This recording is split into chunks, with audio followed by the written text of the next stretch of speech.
día de hoy vamos a retomar un tema muy importante que cada uno de ustedes nos hizo la solicitud por nuestras redes sociales, en especial en el canal de YouTube, que de entrada les puedo decir que los invito a que se suscriban al mismo para que nos dejen sus comentarios sobre qué temas o asuntos legales desean que hablemos en este su programa.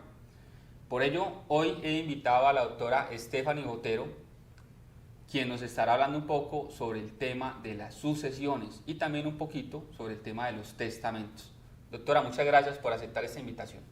Muchísimas gracias a CNC y al doctor Guerrero por invitarme. Es muy importante este tema de las sucesiones y para los televidentes que tienen tantas dudas de cómo funciona todo el trámite notarial, judicial o en qué caso se debería de realizar un testamento. Entonces podemos empezar a hablar sobre las sucesiones. Bueno, este tema ha sido muy consultado, no sé si es por el tema de la pandemia que se están incrementando las tasas de mortalidad en el país. Pero entonces vamos a dejar claridad en cómo se pueden desarrollar este tipo de trámites, ante qué entidades, ante qué autoridades. Entonces, doctora, iniciemos por mencionar primero qué es una sucesión. Bueno, el trámite sucesoral se adelanta cuando una persona fallece y deja un patrimonio. Entonces, en ese caso, el patrimonio hay que entrar a repartirlo a quienes son sus herederos. En este caso podrán ser los hijos si dejó descendencia, nietos, padres, hermanos, cónyuge, compañera permanente. Es muy importante dejar claro que todo el trámite de las sucesiones se trata por igual al cónyuge y al compañero permanente en todos sus derechos. Entrar a liquidar sociedad conyugal, entonces son varias cosas que se adelantan, sobre todo para entrar a repartir ese patrimonio, tanto los activos como los pasivos. Y esa es la sucesión como tal. Es muy importante lo que dice la doctora Botero, que está hablando tanto de activos como de pasivos, porque el patrimonio es eso, ¿no? Es un conjunto tanto de activos como de pasivos. ¿Qué sucedería, por ejemplo, en el caso tal de que una persona, antes de cuando fallece, pues ha dejado, por ejemplo, 1.500 millones en deudas y solamente 1.000 millones en activos? ¿Qué pueden hacer esos herederos? Bueno, es muy importante tener en claro que la normatividad permite que los herederos, al momento de aceptar la sucesión o ese legado que le haya dejado a la persona, determine que va a recibir con beneficio de inventario. Beneficio de inventario significa que uno recibe lo que le toca, pero que se pague primero. Hasta el monto de los activos. Hasta el monto, exacto. O sea, si por algún motivo, en el ejemplo que dabas, las deudas sobrepasan lo que se dejó como activo, primero se pagan las deudas, y si quedó faltando 500 millones de pasivos y si se recibió en beneficio de inventario, uno como heredero no tendrá que asumir con su propio patrimonio las deudas que dejó su difunto, por así decirlo, padre. La normatividad dice que se entiende que todas las personas reciben con beneficio de inventario. Distinto es si alguno de los herederos o todos dicen, por el orgullo, por el honor de mi padre, yo prefiero recibir pura y simple. Pura y simple significa que si por algún motivo queda faltando dinero para asumir los pasivos de mi patrimonio, yo voy a hacer esos pagos. Pero no es la regla general, lo que digo es que por la costumbre y la normatividad lo trae así, es que se reciba con beneficio de inventario. Es decir que en el tema de las sucesiones se puede recibir esa herencia de dos formas, o pura y simple o con beneficio de inventario, como lo está explicando la doctora Botero. Mucha gente dice, y es un tema que constantemente nos llega a las redes sociales, y es que si una persona, por ejemplo, tiene muchas deudas, que si esas deudas se pueden heredar. Entonces la respuesta sería que sí, ¿cierto? Solamente entonces que para, digámoslo así, si no se quiere entrar a responderse, simplemente se recibe de manera con beneficio de inventario, no de forma pura y simple, y en ese caso pues se liquida esa deuda hasta por el monto de los activos, si es lo que le acabo de entender. Sí, claro que sí. Bueno, doctora, hablemos entonces un poco sobre qué pasa cuando la gente o los familiares no quieren hacer el trámite de ese reparto de esos bienes de mutuo acuerdo. ¿Ante quién hay que ir? ¿Y qué sucede cuando se puede recibir, por ejemplo, de mutuo acuerdo? Todos los familiares de ese ser están de mutuo acuerdo en la forma en que se va a repartir, en que se va a adjudicar cada uno de los bienes de esa persona. Entonces hablemos un poco de ello.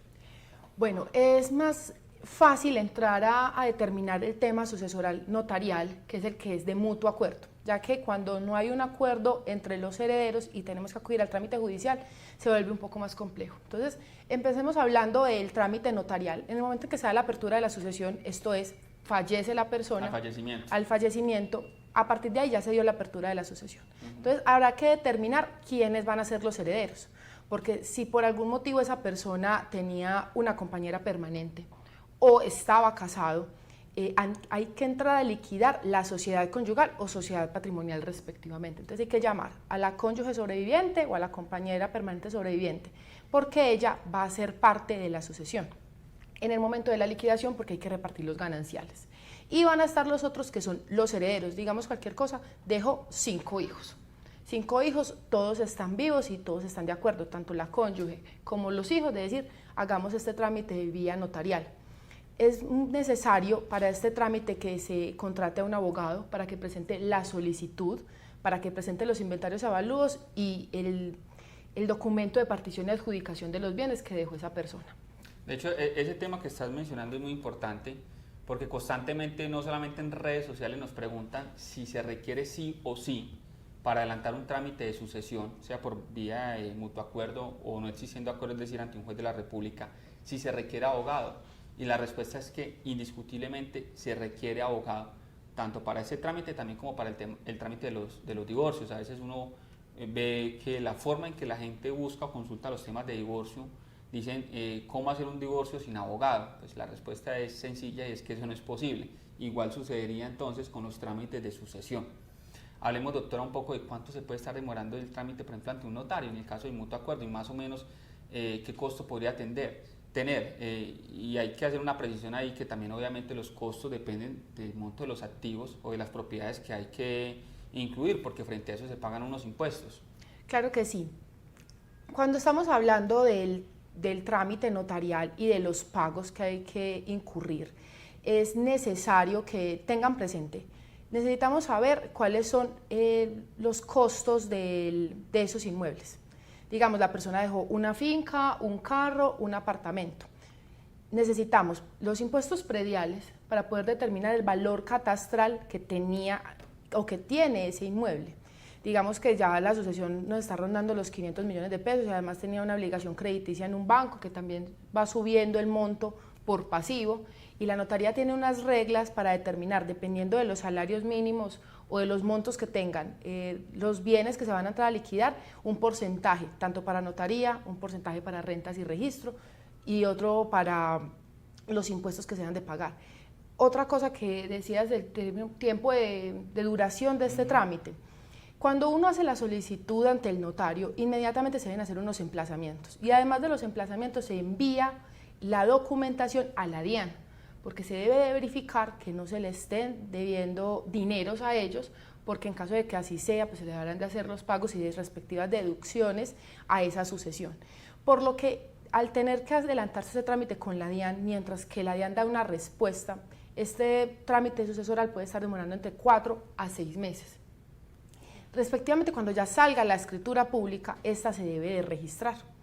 Y el trámite de ente de registro se puede estar demorando también unos 15 días hábiles para que registro verifique que todos los documentos estén bien, que se haya aportado toda la documentación y que ellos hagan ya la respectiva anotación en la matrícula inmobiliaria de los inmuebles que se entraron a adjudicar en el trabajo de partición de la sucesión. Claro que sí. Lo que llaman también el certificado de libertad y tradición, ahí es donde queda esa anotación, que es lo que está hablando la doctora Botero. Bueno, ¿y qué sucede entonces con la vía judicial? Es decir, cuando no existe un mutuo acuerdo, ¿y por qué es necesario el emplazamiento?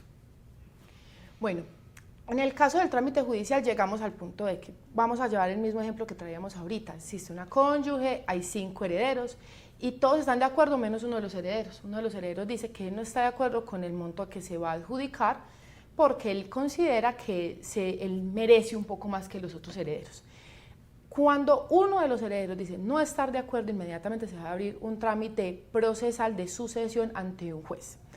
Ahí van, ya como lo determinen, si quieren los 4 hermanos con la cónyuge contratan un abogado o cada uno en particular contrata de a uno, y se determina que contratan al abogado, se hace la demanda. Y uno como abogado en estos trámites de sucesión se debe de demandar para que se citen a quienes son los otros herederos determinados. Heredero determinado será, por ejemplo, el hermano que no quiere llevar la sucesión de mutuo acuerdo. Él es un heredero determinado porque sabemos específicamente quién es. Pero también tenemos que enunciar a los herederos indeterminados. Aquellos herederos indeterminados es que no sabemos si pueden existir otras personas que tengan interés o que tengan un derecho o sobre que eso. tengan un derecho sobre este trámite de sucesión. Puede ser, digamos, algún acreedor, puede ser también una persona a la que se le hayan hecho una cesión de derechos hereditarios y tenga cómo demostrarlo a través de una escritura pública. O que hayan hijos no reconocidos. O que exactamente existan hijos o que hayan sido reconocidos pero que los hermanos no lo conocen. Entonces ahí es donde se hace ese llamado para que venga el proceso y se haga parte. Por eso es que se hacen esos emplazamientos para que se tenga conocimiento de que se está haciendo una sucesión y que si usted considera que tiene derecho, acuda a ella y solicite lo que considere le toca, por así decirlo. Bueno, ¿y qué pasa cuando efectivamente existen herederos determinados, se conocen quiénes son, pero la persona dice, bueno, falleció papá, y entonces papá dejó unos bienes muy jugosos, muy interesantes, y mi hermano está en los Estados Unidos, y él también sabe pues que falleció papá, pero no le voy a decir que voy a adelantar el trámite de sucesión, lo voy a desconocer. Y entonces esta persona se va para la notaría y dice, no, es que yo soy el único hijo, venga, adelantamos el trámite de mutuo acuerdo, sale el trámite, le adjudican todos los bienes a él. ¿Qué puede pasar con ese otro hijo que es conocido, pero que fue desconocido en el trámite de esa sucesión? Bueno, para esa persona que se queda por fuera de una sucesión, porque a veces suele pasar, hay algunos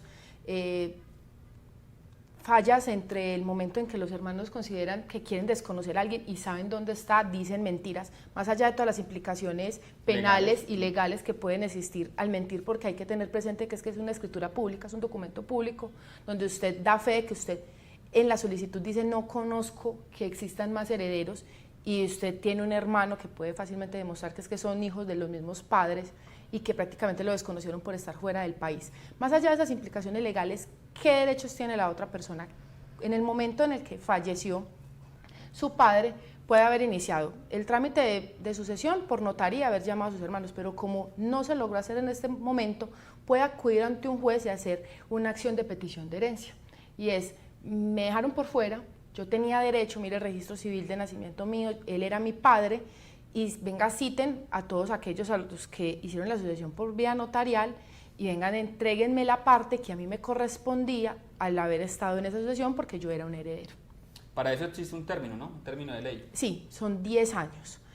Hay que tener presente que si bien usted está fuera de otro país, si usted deja pasar ese tiempo, no existe excusa. Es decir, pasaron 20 años, pero es que yo no sabía. La normatividad da ese tiempo como máximo porque en muchos aspectos la norma no deja los tiempos al arbitrio hasta por el fin de los tiempos, no. Usted tiene un término legal para hacer respetar sus derechos. Si usted no lo hace dentro de ese tiempo, la norma prevé que a usted no le importó y por tanto ya le prescriben los derechos o le caducan. Bueno, hablemos un poco sobre lo que tiene que ver directamente con los testamentos. ¿Cómo se puede elaborar un testamento? ¿Ante quién se puede presentar el mismo? Bueno, es muy importante porque las personas creen que los testamentos no son importantes o que pueden llegar a ser muy cuantiosos. Realmente los testamentos son muy económicos, es un documento que se hace por escritura pública, pero que tiene la particularidad de que es un acto sin cuantía, por lo que no es un documento tan costoso y esto ayuda muchísimo para temas de dejar en claro qué bienes quiero repartir, porque no es mentira para muchas personas de que hay hijos que son más entregados con los padres y que si no se hace una sucesión, cuando son los órdenes hereditarios del Código Civil, se dan porcentajes iguales. La norma no dice a este hijo que se portó mejor le vamos a dar un porcentaje mayor, no. La normatividad dice son 5 hijos y solamente están ellos, le vamos a repartir a cada uno el 10%. ¿Cuánto sería, doctor? El 20%. Para los 5 hijos y la norma lo determina así. Distinto es el caso del padre que considera que yo tengo 5 hijos y todos los 5 hijos, hay que tenerlo presente, son herederos forzosos, o sea que son legítimas, rigurosas las que hay que repartirle. La norma dice a esos hijos, primero no los podemos desheredar, sino con los argumentos que trae el Código Civil. Y además de eso les debo dejar el 50% de mis bienes. Entonces si yo tenía 200 millones de pesos en activos, para el momento en que hago el testamento, determino que de esos 200 millones yo tengo que sí o sí adjudicarle 100 millones a esos 5 hijos. Pero con una reforma que se le hizo al tema de los testamentos en el año 2018, que entró a regir a partir del año 2019, ya la parte testadora determina que puede disponer de su otro 50%. Anteriormente uno solamente disponía libremente de una cuarta parte y se tenía otra cuarta parte para mejorar a uno de los herederos. Ahora no. Ahora yo tengo un 50% de libre disposición. ¿Libre disposición para qué? Para dejarle a uno solo de mis hijos, o a 2 o a 3, o decirle con ustedes no, y yo voy a dejarle este otro 50% a quien fue mi mejor amigo de toda la vida. Ya es una determinación que la norma prevé que usted pueda disponer de su patrimonio en un 50% sin desconocer a los otros. Para este tipo de trámite de testamentos se tiene que, los más comunes es el abierto y el cerrado. El abierto es el que yo a viva voz ante un notario determino qué son los bienes que yo voy a dejar. Puedo decir, le voy a dejar tal casa a mi hija Sofía y Mariana, le voy a dejar tal carro a mi hijo Mauricio y voy a dejar la cuenta bancaria donde tengo 50 millones de pesos a mi cónyuge. Determino específicamente y digo a viva voz ante 3 testigos y el notario qué es lo que estoy haciendo y qué es lo que estoy repartiendo. Y existe otro testamento que es cerrado. El testador determina que a través de un documento deja las solemnidades, pero nadie más sabe sino él qué fue lo que determinó en ese testamento. Se entrega en un sobresellado y lo único que hace el notario y sus 5 testigos es levantar una escritura pública de que en ese sobre hay un testamento, que solamente se va a abrir al momento en que se haga la apertura de la sucesión, que esto es al fallecimiento de esa persona. Ese tema es importante porque mucha gente dice, pues, ¿cómo se va a aperturar una sucesión cuando fallece la persona? Es que una cosa es la apertura de la sucesión y otra cosa es la apertura del proceso de sucesión, son diferentes. Para esa apertura del proceso de sucesión no existe un término, ¿cierto o no? Puede ser en cualquier momento. Bueno, doctor, frente a la pregunta, no existe un término. Lo que sucede es lo siguiente. Digamos que Pepito Pérez dejó solamente un terreno. Los hijos dicen, pues afán de hacer la sucesión de mi papá no tenemos. O no tenemos recursos. O no tenemos para contratar el abogado, pagar impuestos. Exacto, y son 2 herederos y determinan de que no, cuando tengamos el dinero lo hacemos, pero tampoco están viviendo en ese lote, en esa casa, sino que cada uno, digamos, viven en diferentes ciudades y dejaron pasar el tiempo. Y ese inmueble quedó ahí, habían unas personas que vivían, que cortaban, podaban el sector, hicieron frutos, hicieron mejoras, no pagaban arriendo, simplemente se fueron quedando ahí y empezaron a poner la luz, pagar los servicios, empezaron a pagar el impuesto predial porque dijeron, pues nosotros somos los que estamos haciendo las mejoras acá, yo ya me creo dueño y así empezaron a pasar los años. Cuando llega el momento, ya llevan 10 años y dicen, nosotros podemos hacer un trámite de prescripción adquisitiva del dominio, esto es, por el paso del tiempo a mí se me puede determinar a través de un juez mediante sentencia que yo soy la dueña de esta propiedad porque la persona que era la dueña no se ha aparecido durante los últimos 10 años y yo he hecho todos los actos de señorío de esa propiedad. En ese momento, ¿qué sucede? Se hace, digamos, la demanda, contratan el abogado y se emplaza a los herederos determinados e indeterminados y les llega la citación a los herederos del señor y dicen, pero ese lote era de mi papá, es parte de una sucesión. Y pueden llegar ante el juez y decir, no, es que nosotros ya vamos a hacer la apertura de la sucesión. Lo que pasa es que se nos olvidó, se nos pasó, no teníamos el dinero para hacerlo. Proceso. Claro, y llegan al proceso a decir, es que esto es parte de una sucesión, pero verdad que nosotros ya lo vamos a hacer, ya estamos haciendo el trámite ante notaría. No va a tener validez porque con el paso del tiempo esas personas adquirieron y tienen todos los requisitos para que se les adjudique esa propiedad. Y si bien es cierto, la sucesión no tiene un término para que prescriba, para poderla adelantar, el derecho que tenían sobre esta propiedad lo van a perder, porque estas otras personas hicieron todo para que se les adjudicara. Entonces, no es una excusa decir, es que eso es parte de una sucesión y en cualquier momento nosotros vamos a hacer el trámite. Por eso es recomendable que al momento de que una persona fallece, muchas personas dicen, yo voy a esperar a que también fallezca mi mamá para hacer el trámite de la sucesión conjunta. Es posible, sino que hay que tener presente quiénes están haciendo posesión de los bienes que se quedaron de la masa hereditaria para que no vayan a pasar este tipo de conflictos, porque el tema de los 10 años es sin importar que existan otros dueños, esto es, sin que sea una ocupación violenta, pero es pública y dice, no, es que yo tampoco me voy a ir de acá, yo estoy haciendo todos los actos de señorío y yo me quiero quedar aquí. Y cuando dejan que todo ese tiempo pase, después viene un proceso de prescripción y ahí sí ya no hay nada que hacer. Entonces es muy importante que los televidentes lo tengan claro. Bueno, hablemos un poco sobre si es posible que, por ejemplo, una de esas personas que son herederos y fallece, la persona fallece, ese causante dejó de existir y dejó unos bienes, uno de los herederos está en Colombia, pero el otro está en los Estados Unidos. ¿Es posible que ese heredero que está en los Estados Unidos pueda adelantar también el trámite del proceso de sucesión, sea por mutuo acuerdo ante notario o ante juez en caso tal de no existir acuerdo, él estando en otro país? Sí, no habría ningún inconveniente para hacer el trámite. Simplemente que si está de mutuo acuerdo, él deberá de enviar un poder respectivamente apostillado para que aquí en Colombia el abogado adelante el trámite. Ahora, en el caso de que se haga ante el juez también es lo mismo, es un poder que se le da al abogado debidamente apostillado para que se haga el trámite acá en Colombia. Por el momento todo el tema de la pandemia ha dado que la justicia se haya vuelto virtual, por lo que la mayoría de las audiencias, por no decir que casi todas, se están adelantando a través de plataformas virtuales como lo son Microsoft Teams. En ese caso, es posible que mientras que hacemos todo el trámite, digamos, judicial, la otra persona se encuentre en cualquier otra parte del mundo, pero al momento en que se le acuda o se le necesite para una audiencia, se pueda conectar, no importa en la parte del mundo en la que se encuentre. Entonces, no va a haber ningún inconveniente si la persona no está acá. Siendo un poco más claros en cuanto al tema de la sucesión, pues ya hemos mencionado que cuando la persona pues deja un testamento, entonces se adelantará esta sucesión testada, es decir, conforme a los lineamientos del testamento. Ese testamento se puede declarar nulo, se puede hacer algún proceso para que sea anulable.